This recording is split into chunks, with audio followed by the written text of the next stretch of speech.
Et 7 erreurs à ne plus faire dans tes rencontres. C'est ce qu'on va voir aujourd'hui dans cette nouvelle vidéo. Tout d'abord, si tu n'es pas abonné à la chaîne YouTube Éclairage Amoureux, n'hésite pas à t'abonner, tu retrouveras plein d'autres vidéos. Et puis mettre des likes ou des commentaires, voire de partager peut-être cette vidéo ou d'autres qui pourront aider peut-être certaines de tes amies. Donc les 7 erreurs à ne plus faire dans cette vidéo, j'ai voulu absolument les faire pour 2 raisons. Souvent dans les rencontres amoureuses et dans la première rencontre amoureuse, dans le premier rendez-vous, soit un homme ne te respecte pas, et là ça ne matche pas direct, ou sinon tu n'es pas forcément à l'aise et tu n'arrives pas à apprécier ce moment parce que tu hésites peut-être à réagir de telle manière ou de telle manière. Et justement cette vidéo avec les 7 erreurs les plus communes que malheureusement font trop de femmes, je voulais absolument la faire pour que peut-être tu puisses corriger si éventuellement tu faisais l'une de ces 7 erreurs. Alors tout d'abord, la première erreur, même classique et majeure je dirais, c'est discuter en ligne pendant trop longtemps avant de rencontrer la personne. Ça c'est la grande classique et c'est même problématique parce que parfois il peut y avoir une réelle différence entre l'homme avec qui tu discutes et l'homme que tu rencontres dans la réalité. Alors hormis la photo ou les photos que tu as pu voir ou même un ami que tu connais, avoir une relation amoureuse peut totalement changer les choses.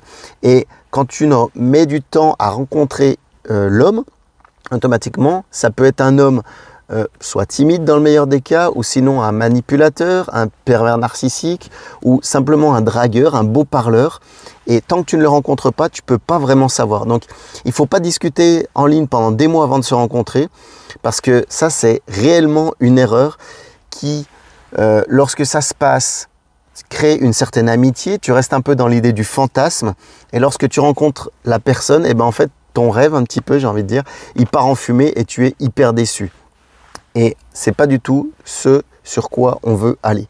Donc ça c'est la première erreur, la grande classique, discuter en ligne pendant des mois. La deuxième, c'est accepter d'aller chez lui en fait au premier rendez-vous, c'est le pire, ou même après le premier rendez-vous, c'est-à-dire vous faites votre premier rendez-vous, tu vas boire un verre chez lui. Pourquoi c'est une grave erreur? La première, évidemment, si tu vas chez lui pour le premier rendez-vous, tu ne sais pas sur qui tu tombes. Donc ça, c'est le cas classique. Mais au-delà, en fait, de ce problème de risque avec un inconnu qui peut avoir des conséquences graves puisque tu ne le connais pas, c'est vraiment le risque sexuel. Parce qu'après le premier rendez-vous, tous les deux, vous êtes sur un bon feeling, vous avez peut-être envie d'aller plus loin et ça veut partir sur le côté sexuel. Alors que le côté sexuel, il faut l'amener plutôt comme une récompense ensuite, comme quelque chose qui fait qu'il te mérite et non pas d'offrir ton corps rapidement. Donc c'est pour ça que c'est la deuxième erreur, d'accepter d'aller chez lui au premier rendez-vous ou même d'aller chez lui tout de suite après le premier rendez-vous. Puis d'ailleurs, je te mettrai par là, alors c'est à la 3e minute, une vidéo pour réussir ton deuxième rendez-vous avec lui. Qu'est-ce qu'il faut faire, qu'est-ce qu'il ne faut pas faire? C'est une autre vidéo sur la chaîne YouTube. La troisième chose, c'est pas de sexto. Même si vous êtes sur un super feeling, avant au moins le 3e rendez-vous. Il n'y a pas d'urgence si tu aimes faire des sextos ou peut-être lui te propose d'en faire. Non, tu lui dis non, ça ne t'intéresse pas au premier ou au 2e rendez-vous. Il y a le temps, vous n'êtes pas pressé. Ça, c'est la 3e erreur assez classique qui peut arriver au bout d'un moment lorsque, comme tout le monde, on peut avoir des pulsions sexuelles ou envie d'aller plus loin ou peut-être chauffer, voir comment va réagir l'autre. Mais pas de sexto avant le 3e rendez-vous. S'il vous plaît les filles, faites pas cette 3e erreur. La 4e erreur, qui est un petit peu contre-intuitive. Parfois, tu peux te dire, pour te rassurer, que tu vas amener soit une amie ou être avec des amis et peut-être un membre de ta famille, même à ce rendez-vous. Ça va te rassurer, c'est cool. Mais en fait, l'homme avec qui tu as rendez-vous, il ne s'intéresse pas à ton ou tes amis ou à un membre de ta famille. Il s'intéresse à toi. Donc, c'est pour ça que c'est mieux d'y aller seul. Tu peux aller dans un endroit public, ça, il n'y a aucun problème. Comme ça, tu seras rassuré. Mais au moins, vu que c'est toi qui viens rencontrer et pas quelqu'un d'autre, c'est mieux que tu n'amènes personne. Après, si par exemple tu as un chien que vous vous rencontrez dans un parc, c'est nickel. Amène ton chien. Promener un chat en laisse, ça ne le fait pas trop, mais c'était un animal domestique. Enfin, un chien, ça peut rassurer des fois. Donc voilà, un chien, ou si tu penses à autre chose, ça peut être bien aussi. Donc voilà, mais surtout ne pas amener une amie, comme je te disais, ou un membre de ta famille, parce que automatiquement, lui, il va pas être à l'aise non plus. Et puis toi, peut-être que tu seras peut-être pas forcément à l'aise à dire certaines choses si tu es toute seule ou si tu ne l'es pas. Voilà. 4e erreur. Donc ça, c'était la 5e erreur. Enfin non, c'était la 4e erreur. La 5e erreur, c'est ne pas être en retard. Au-delà du simple respect, si tu es en retard, ça va montrer en fait que tu n'as pas envie vraiment de venir à ce rendez-vous et qu'indirectement, il ne t'intéresse pas vraiment. Et c'est pareil pour lui d'ailleurs, hein. S'il est en retard, ça veut dire exactement la même chose. Donc ça, c'est la 5e erreur qui parfois peut arriver.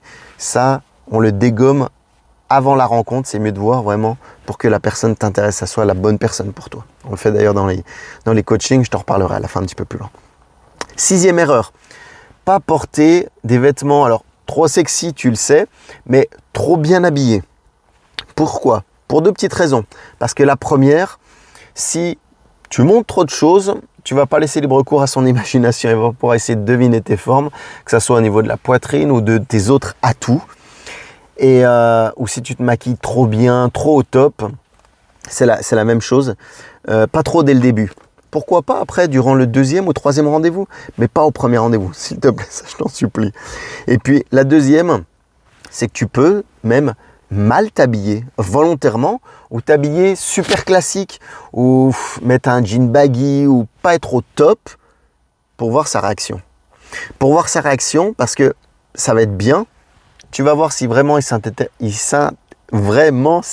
s'intéresse à ton physique ou s'il s'intéresse plus à ta personnalité, à ce que tu as dans la tête. Là aussi, tu peux essayer de tester par rapport aux échanges que tu as eus avec lui juste avant. Ça peut être un moyen. Donc au niveau des vêtements, de la tenue ou du maquillage, on va englober tout ça là-dedans, dans la préparation, j'ai envie de dire presque. Ça sera dans la 6e erreur, à ne pas porter des vêtements trop sexy ou trop bien habillés. 7e, ça va être, malheureusement, c'est entre la politesse, le respect et l'audace. Pas trop le remercier pour ce premier bon moment. Vous avez passé un super bon moment tous les deux et c'est cool, c'est génial. Mais si tu leur envoies plein de messages, ou si tu essaies de le rappeler, ou si tu veux savoir quand c'est la première fois, si tu le relances trop, il va y avoir 3 problématiques. Pourquoi il ne faut pas le faire? La première, c'est que tu vas donner ce sentiment d'être trop collante et un certain sentiment de ne pas être confiante, de ne pas être sûre de toi. Et ça risque de le faire fuir. La deuxième, c'est que au premier rendez-vous, peut-être que tu ne le connais pas bien en fait finalement et que là tu veux le remercier parce que c'était vraiment génial, ça faisait longtemps que tu n'avais pas rencontré un mec comme lui. Mais il faut peut-être attendre le 2e ou le 3e parce que vous n'avez peut-être pas parlé de tous les sujets.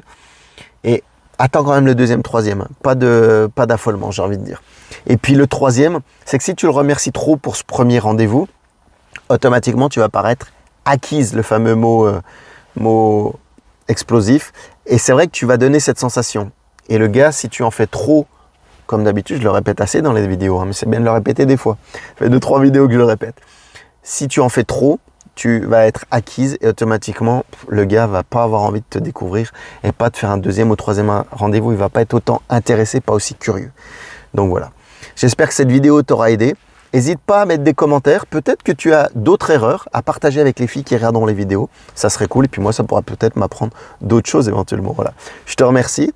Et donc, si tu veux aller plus loin par rapport à ces 7 erreurs pour trouver la bonne personne pour toi et pas faire d'erreurs justement, n'hésite pas à me contacter, que ce soit sur Facebook, sur arnaud.rivière ou sur Instagram arnaud-lovecoach. Je te remercie et je te souhaite une excellente soirée, matinée, journée. Et je te dis à bientôt dans une prochaine vidéo. Ciao, bye bye.